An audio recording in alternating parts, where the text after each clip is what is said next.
Hello dear students, welcome back to my channel. बच्चों, आज हम क्लास 8 क्यूरियोसिटी का chapter number 3 health the ultimate treasure के MCQs solve करेंगे। लास्ट क्लास में हमने हेल्थ द अल्टीमेट ट्रेजर के पूरा चैप्टर को अच्छे से समझा था डिटेल में। आज हम देखते हैं हम उस चैप्टर को कितने अच्छे से समझ पाए हैं और कितने एमसीक्यूज हम सही कर पा रहे हैं। लास्ट में आप कमेंट बॉक्स में मुझे अपना स्कोर ज़रूर बताइएगा। चलिए स्टार्ट करते हैं। पहला क्वेश्चन है, according to the world health organization WHO, what constitutes a state of being healthy? Option A, the total absence of any physical disease और infirmity. Option B, maintaining a strict daily routine or of exercise and physical labor. Option C, living in an environment that is naturally free from all bacteria. Option D, a complete state of physical, mental and social well-being. मुझे पता है आप में से काफ़ी बच्चों को answer पता चल गया होगा। फिर भी हम यहाँ डिस्कस करते हैं कि हमने जाना था कि हेल्थ जो है it is not only about the physical fitness, ये इसमें हमारा फिज़िकल वेलबींग, मेंटल वेलबींग और सोशल वेलबींग आता है। तो हमें कई बार लगता है if we are physically fit, अगर हमें बुखार नहीं है, हम फिज़िकली फ़िट हैं तो हम हेल्दी हैं। तो गलत। WHO के अकॉर्डिंग हम अगर फिज़िकली फ़िट हैं, मेंटली फ़िट हैं, सोशली फ़िट हैं, तब जाके हम हेल्दी कहलाएंगे। So option D is correct here. Option D is correct here. The WHO defines health holistically, including how a person feels, thinks and interact with their community. चलिए next question करते हैं। आपको screen में next question दिख रहा है, read करते हैं। In the context of diagnosing an illness, how does a doctor distinguish a sign from a symptom? मैंने आपको तब भी बताया था कि बहुत इंपॉर्टेंट क्वेश्चन है कि आपसे पूछ सकते हैं how sign is different from symptom, है ना। तो यहाँ पे पहले ऑप्शंस रीड करते हैं। Signs are always related to the mind while symptoms are always related to the body. No, ऐसा कुछ डिफरेंस हमने नहीं सुना था, ना रीड किया था, ना समझा था।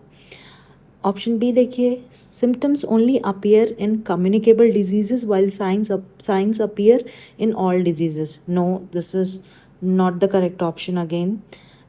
सी, a sign can be seen or measured, whereas a symptom is what the patient feels. Correct.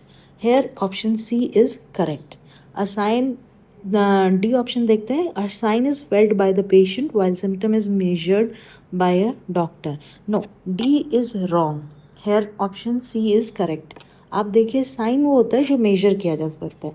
Sign आपका हो सकता है, फॉर एग्ज़ाम्पल आपको फीवर आ रहा है तो फीवर एक साइन है, फीवर एक साइन है। यहाँ पे स्पेलिंग को देखना ज़रा, फीवर। अब यहाँ पे आपका फीवर में क्या होता है, हाई टेम्परेचर आता है, मेजर कर सकते हैं थर्मामीटर से, क्लिनिकल थर्मामीटर से मेजर कर सकते हैं।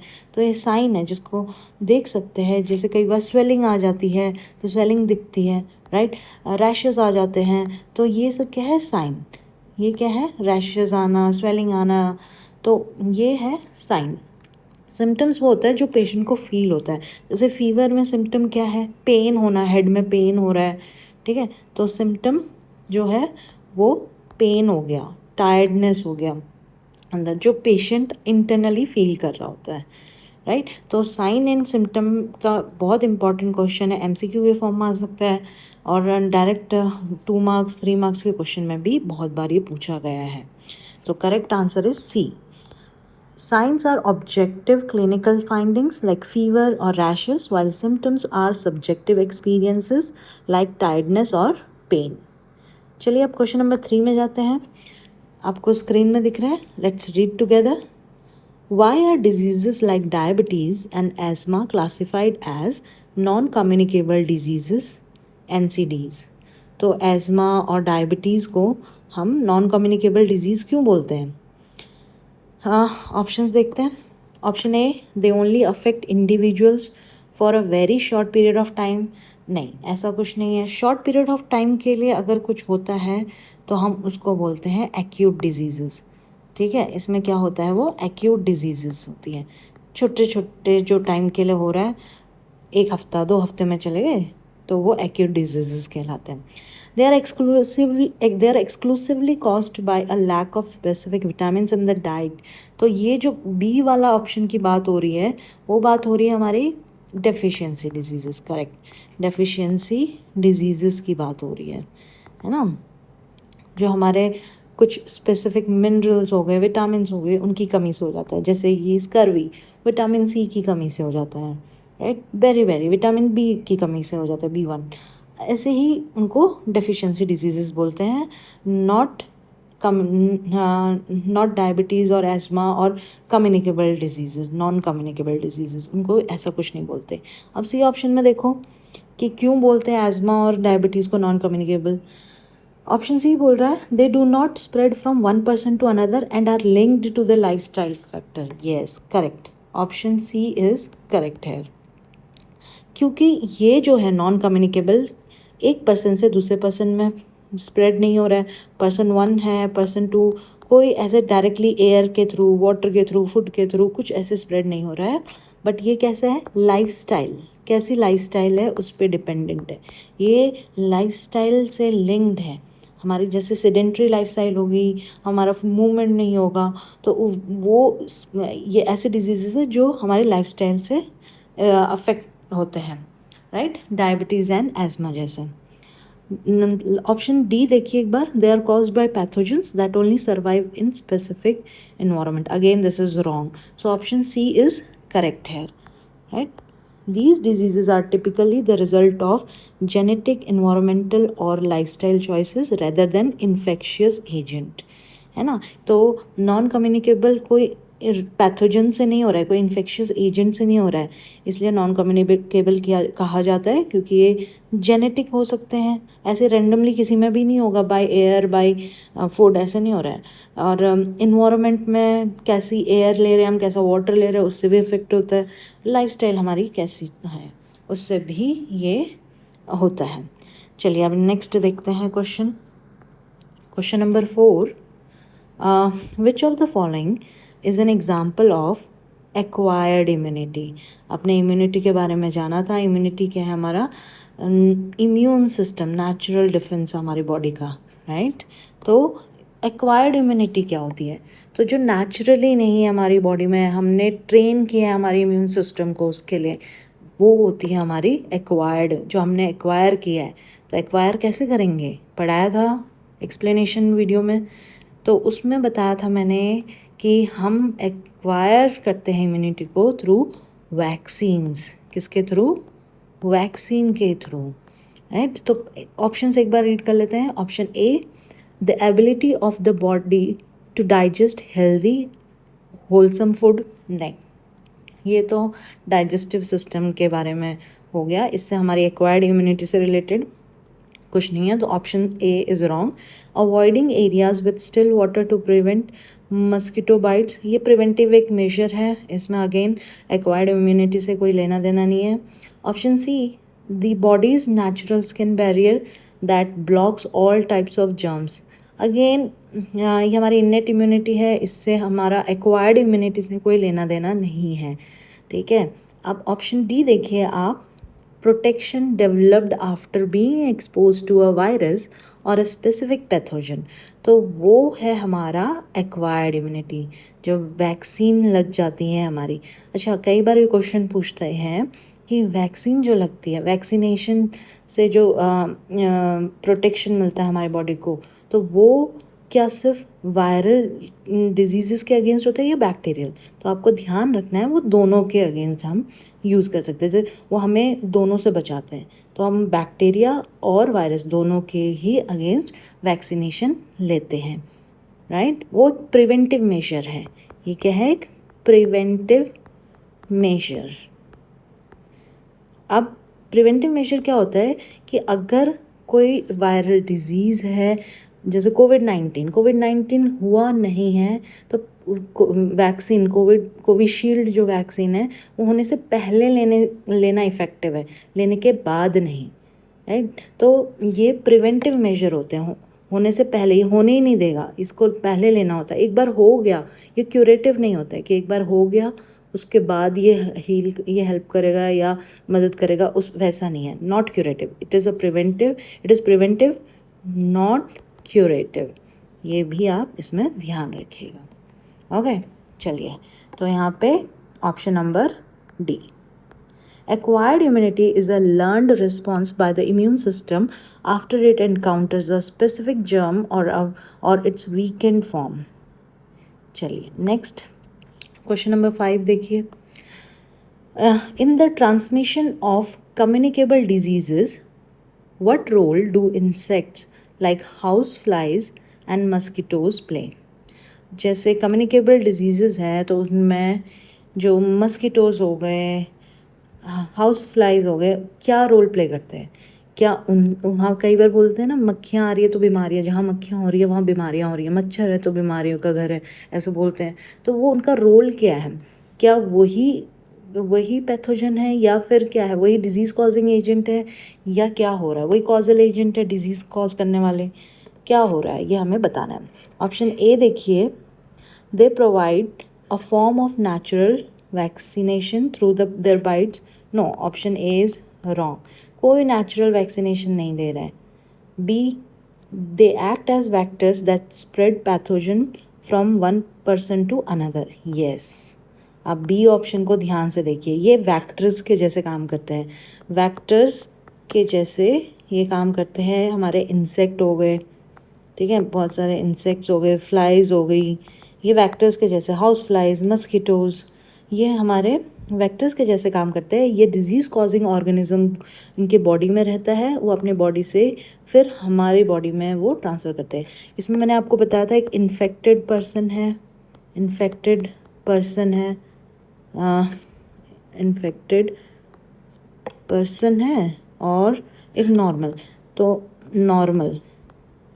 तो यहाँ पे ये मस्कीटो जो है हमारा, मस्कीटोज़ के थ्रू यहाँ पे इन्फेक्टेड पर्सन से नॉर्मल पर्सन में आ जाएगा। मस्कीटो जाएगा इसके इन्फेक्टेड पर्सन के बॉडी से, जो हमारा डिजीज़ कॉजिंग माइक्रोब है वो लेगा, और नॉर्मल ह्यूमन को जब इंजेक्ट करेगा तो उसकी बॉडी में वो डिजीज़ कॉजिंग माइक्रोब या पैथोजन इंसर्ट करेगा, तो ये नॉर्मल बॉडी भी फिर इन्फेक्टेड हो जाएगा। तो ये कैसे काम कर रहा है, यहाँ पे मस्कीटो जो है वैक्टर के जैसे काम कर रहा है। So option B is correct here. C देखिए एक बार, they are the primary cause of non communicable lifestyle disease. Again नहीं, यहाँ पे कम्युनिकेबल डिजीज़ की बात की है, यहाँ पे नॉन कम्युनिकेबल की बात की है, कुछ इनका लिंक नहीं है यहाँ पे। डी देखिए, they act as pathogens that directly cause the infection. Again यहाँ पे डायरेक्टली कॉज नहीं करते, इनडायरेक्टली करते हैं, इनसे इन्फेक्शन नहीं हो रहा है, ये इनडायरेक्टली कर रहे हैं। जैसे मलेरिया, ठीक है, मलेरिया, या आपको डेंगू हो गया, ठीक है, मलेरिया हो गया। आप देखिए इनमें ये जो मलेरिया होता है ये प्रोटोजोआ, ठीक है, एक प्रोटोजोआ है उसकी वजह से होता है। लेकिन ये प्रोटोजोआ मस्कीटो नहीं है, ये प्रोटोजोआ इज़ कॉजिंग मलेरिया। तो ये प्रोटोजोआ इन्फेक्टेड पर्सन की बॉडी में है, मस्कीटो इसको जब बाइट करेगा तो उसकी मस्कीटो की बॉडी में आएगा, फिर मस्कीटो की बॉडी से नॉर्मल पर्सन को जो बाइट करेगा तो उसकी ब्लड में जाएगा। तो यहाँ पे मलेरिया कॉज होता है एक प्रोटोजोआ से, और डेंगू जो कॉज होता है डेंगू वायरस से होता है, ठीक है। तो वो भी मस्कीटो है, मस्कीटो उसके लिए भी एक वैक्टर है। तो mosquito is just a vector, mosquito is not directly causing the infection. They do not act as pathogen which causes the infection directly. So यहाँ पे ध्यान रखिएगा, ये वैक्टर्स है, ये पैथोजन नहीं है खुद पे खुद, ठीक है। आगे तो इस वाले क्वेश्चन का सही आंसर हमारा यहाँ पे बी होगा। Vectors are intermediate organisms that transport disease causing agent to the healthy individuals, ठीक है। चलिए next question number 6, what does the air quality index help individuals understand about their environment. Air quality index के हमने बारे में बात की है काफ़ी डिटेल में, तो कैसे वो हेल्प करता है, क्या बताता है इन्वायरमेंट के बारे में, ठीक है। ऑप्शन देखिए, amount of safe drinking water available in the city, क्या AQI एयर क्वालिटी इंडेक्स बताता है कितना सेफ पानी है? नहीं, so option A is wrong. Option B देखिए, number of calories a person should burn during outdoor exercise, again नहीं, ये कोई ऐसी जानकारी नहीं देता कि कितने कैलोरीज बर्न होने चाहिए, कितने नहीं होने चाहिए, नो। सी ऑप्शन देखिए, likelihood of a monsoon related malaria outbreak, ये भी नहीं बताता। डी ऑप्शन, हाउ क्लीन और polluted the air is in specific area, air की क्वालिटी बताता है कि एयर कितना स्वच्छ है, कितना प्रदूषित है एक पर्टिकुलर एरिया में। तो option D is correct hair, ठीक है। Option D, AQI is a standard measurement used to communicate the levels of pollutants in the air we breathe। चलिए नेक्स्ट क्वेश्चन देखिए। Question number 7, according to Ayurvedic principles which factor is essential for maintaining true health.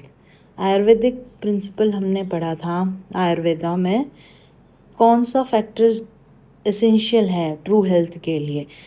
तो options read करते हैं। Option A, avoiding all contact with other people to prevent infection, कभी भी आयुर्वेदा ने ऐसे नहीं बोला कि पूरे कांटेक्ट मिलना छोड़ दो, इन्फेक्शन हो जाएगा, ऐसे कभी कहीं पे मेंशन नहीं है आयुर्वेदा में कि अवॉइड करो सारे कांटेक्ट, किसी से भी नहीं मिलना है, या क्वारंटीन में रहना है, ऐसा कुछ करके। अदरवाइज़ हम मिलते, पब्लिक प्लेसेस होते ही नहीं, ऐसे मिलते ही नहीं, है ना। तो आयुर्वेदा में ये बिल्कुल मेंशन नहीं है, हमने कहीं नहीं रीड किया टेक्स्ट बुक में। बी देखिए, focusing exclusively on physical strength, no, physical strength और मसल ग्रोथ पे ही नहीं है। थर्ड देखिए, consuming processed foods only during specific season, कभी भी आयुर्वेदा में ये मेंशन नहीं है कि processed food, packet food item खाने हैं करके, बिल्कुल नहीं। बल्कि आयुर्वेदा बोलते हैं, आयुर्वेदा के अकॉर्डिंग हमें प्रकृति से मिली हुई चीज़ें डायरेक्टली खानी चाहिए, ना कि प्रोसेस्ड फूड। ओके, सो डी ऑप्शन देखिए, a balance between the body, mind and the surroundings, yes it is mention in Ayurveda कि ये तीनों चीज़ों का बैलेंस है, बॉडी, माइंड एंड सराउंडिंग्स का। सो option D is correct hair. Ayurvedic teaching highlights that wellness comes from harmony within oneself and with the external environment। ठीक है, चलिए अब देखते हैं क्वेश्चन नंबर 8, स्क्रीन में है, let's read together. What was the significance of Edward Jenner's observation regarding cowpox and smallpox? आपको याद है एडवर्ड जेनर, जिन्होंने फर्स्ट वैक्सीन डिस्कवर किया था, वैक्सीनेशन प्रोसेस बताया था, तो उन्होंने एकदम साइंटिफिक अप्रोच फॉलो किया, जैसे साइंटिस्ट करते हैं, ऑब्जर्व किया, देन हाइपोथेसिस दिया कि ऐसे ऐसे हो सकता है करके, राइट। फिर एक्सपेरिमेंट किया कि ऐसा हो भी रहा है कि नहीं, फिर रिज़ल्ट आया और उसका अप्लाई किया, रिज़ल्ट आया और देन उसको अप्लाई किया। तो उन्होंने एकदम साइंटिफिक अप्रोच लगाया। सबसे पहले उन्होंने ऑब्जर्व किया, उन्होंने क्या ऑब्जर्व किया था, पहले ऑप्शंस देख लेते हैं। क्या सिग्निफिकेंस है एडवर्ड जेनर का ऑब्जर्वेशन जो उन्होंने किया था स्मॉल पॉक्स और काउपॉक्स के regarding? He prove that small pox was caused by contaminated drinking water, तो option A is wrong. Contaminated drinking water से रिलेटेड कुछ ऐसा ऑब्जर्वेशन नहीं था।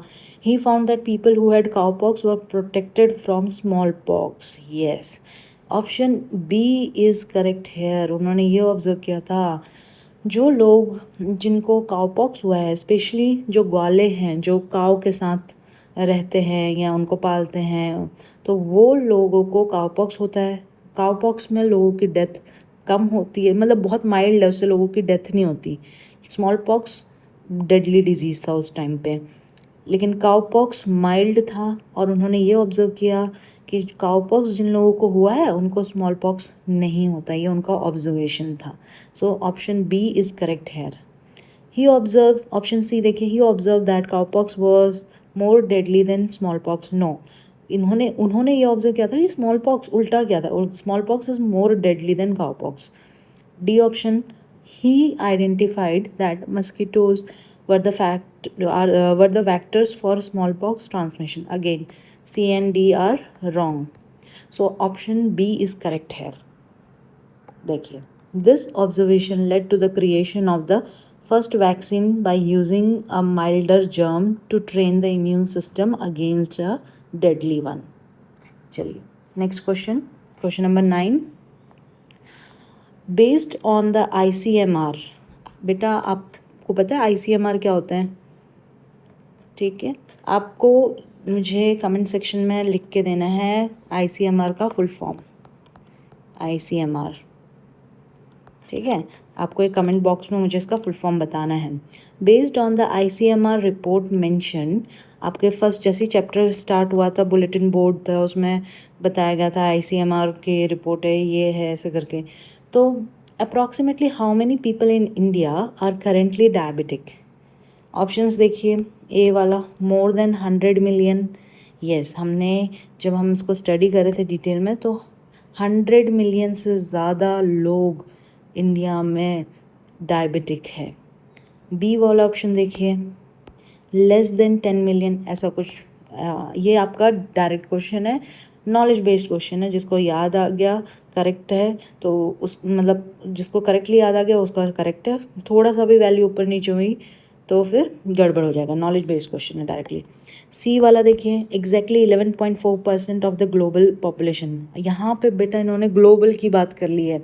11.4% ऑफ द इंडियाज़ पॉपुलेशन था वो, तो यहाँ पे सी भी हमारा रॉन्ग है.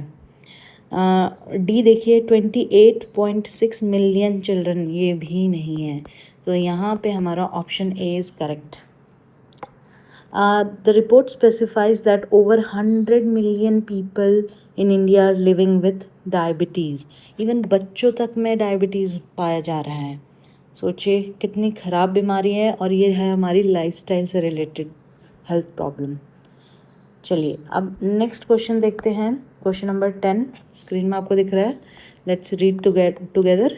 Which of the following is a common symptom of a round warm infection, जिसको हम बोलते हैं एस्कैरियासिस. राउंड वॉर्म इन्फेक्शन हो जाता है तो उस बीमारी को बोलते हैं एस्कैरियासिस.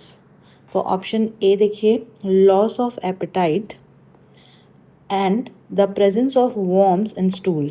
ये भी जब हम आपको एक्सप्लेन कर रहे थे एक्सप्लेनेटरी वीडियो में, तो आपको ये बताया था कि ग्रोथ रुक जाती है, भूख लगना बंद हो जाती है, और स्टूल जो है फीकल मैटर में वॉर्म्स, राउंड वॉर्म, ऐसे राउंड वॉर्म्स आते हैं.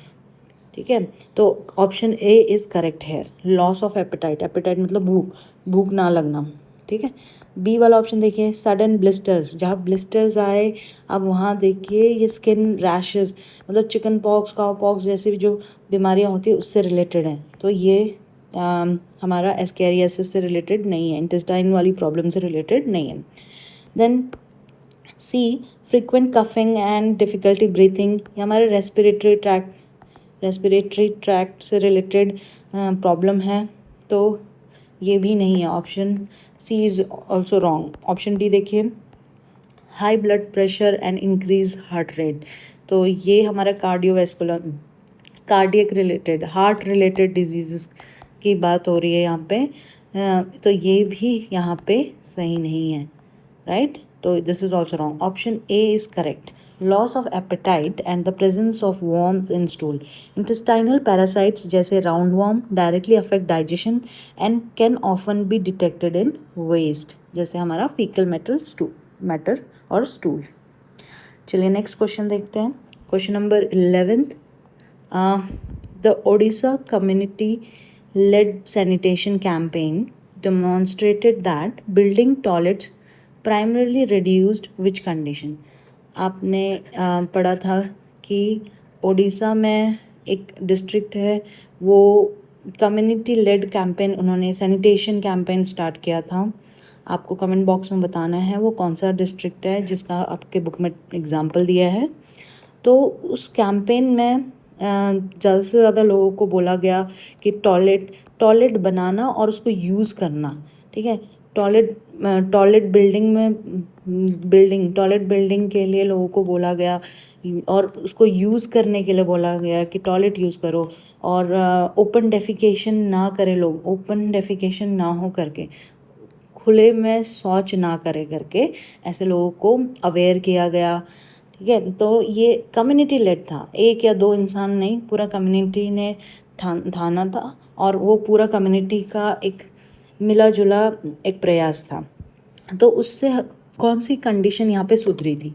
ठीक है, तो ए ऑप्शन देखिए आप, the prevalence of diabetes in children. इस कैंपेन का कुछ भी लेना देना नहीं था डायबिटीज़ से, बच्चों में डायबिटीज़ हो या कुछ से रिलेटेड।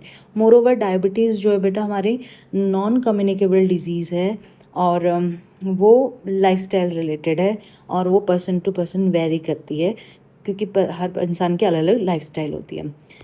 यहाँ पे बी ऑप्शन देखिए, spread of diarrhoea and related infection, correct, this one is the correct option. उस टाइम पे देखा गया था कि लोगों, स्पेशली बच्चों को डायरिया और डायरिया से रिलेटेड इन्फेक्शन बहुत ज़्यादा हो रहे थे, तो इसीलिए पूरे कम्युनिटी ने ये कैंपेन स्टार्ट किया था, सैनिटेशन कैंपेन, और ये काफ़ी सक्सेसफुल रहा। ऑप्शन सी एंड डी भी रीड कर लेते हैं। C, obesity rate due to increased physical activity, ये भी रिलेटेड नहीं था। सैनिटेशन और ओबेसिटी, ये इसमें भी कुछ रिलेशन नहीं था, इससे रिलेटेड नहीं था। D, air pollution from local factories, ये भी रिलेटेड नहीं था। So option B is correct है, spread of diarrhoea and related infection. Improving sanitation and reducing open defecation. Reducing open defecation मतलब खुले में जो शौच कर रहे हैं लोग, खेतों में या खुले में जो शौच कर रहे हैं, उसको रिड्यूस करना। इस कैंपेन में लोग ज़्यादा से ज़्यादा घरों में टॉयलेट बनाने के लिए बोल रहे थे, और बोल रहे थे कि खेतों में जाके या खुले में शौच ना करे, घर में जो टॉयलेट है उसका इस्तेमाल करे। इसकी वजह से क्या होगा, it directly limits the transmission of water borne pathogens. जो इन्फेक्शन है, कम्युनिकेबल डिजीज़ हैं, तो वो कम हो जाएंगे, और डायरिया और उससे रिलेटेड इन्फेक्शन नहीं होगा बच्चों में। आगे देखिए, लास्ट क्वेश्चन है हमारे इस वीडियो का, आप रीड करते हैं साथ में। Question number 12, how does excessive screen time specifically affect the physical health of children according to this chapter specially, right. यहाँ पे ऑप्शंस देखिए, it reduces the risk of malaria by keeping children indoor. Excessive screen time का और malaria का कोई लेना देना यहाँ पे नहीं है, तो option B is wrong. It strengthens the immune system by exposing children to digital pathogen. No बेटा, यहाँ पे इम्यून सिस्टम को स्ट्रॉन्ग नहीं कर रहा है। ज़्यादा स्क्रीन देख रहे हो आप, ज़्यादा टीवी देख रहे हो, फ़ोन देख रहे हो, तो उससे आपका इम्यून सिस्टम बिल्कुल स्ट्रॉन्ग नहीं हो रहा है, और कोई डिजिटल पैथोजन से आपको इम्यूनिटी या आपकी इम्यूनिटी बढ़ नहीं रही है इससे। ठीक है, सी ऑप्शन देखिए, it improves concentration and reduces anxiety through educational games. तो ऐसा भी नहीं है कि आप ज़्यादा स्क्रीन देख रहे हो या फ़ोन में गेम खेल रहे हो या एजुकेशनल वीडियो देख रहे हो तो आपका कंसंट्रेशन बढ़ रहा है, बिल्कुल नहीं, ना आपकी एंजाइटी रिड्यूस कर रहा है। अब डी ऑप्शन, ज़्यादा स्क्रीन टाइम देखने से कैसे बच्चों का फिज़िकल हेल्थ अफेक्ट होता है, ये बताना है। डी ऑप्शन देखिए, it leads to dry eye disease, correct. बच्चों में ड्राई आई डिजीज़ होने लगती है, आँखों का पानी जो है वो सूखने लगता है। And a rise in obesity and sleep disorder, क्योंकि बच्चे स्क्रीन में इतना ज़्यादा टाइम बिताते हैं और कॉन्स्टेंटली स्क्रीन को देख के उनकी आंखें ड्राई हो जाती है। और ओबेसिटी, क्योंकि फ़ोन में ही देख रहे हैं तो कोई फिज़िकल मूवमेंट नहीं, कुछ रनिंग नहीं, कुछ ग्राउंड में खेलना नहीं, ओबेसिटी बढ़ रहा है, और स्लीप डिसऑर्डर भी इसमें होता है। So option D is correct hair. Steering at screens for long periods can strain the eyes and lead to sedentary habits that impact weight and rest. So, this way we have completed the quiz, the MCQs, and I hope कि आप सबको ये समझ में आया होगा chapter. बच्चों, thank you for watching. Keep exploring, keep learning. Do like, share and subscribe for more such videos. और लास्ट में आप अपना स्कोर जो है कमेंट सेक्शन में ज़रूर मुझे बताइएगा। कि आउट ऑफ 12 आप कितने MCQs करेक्टली कर पाए। Thank you for watching. Bye.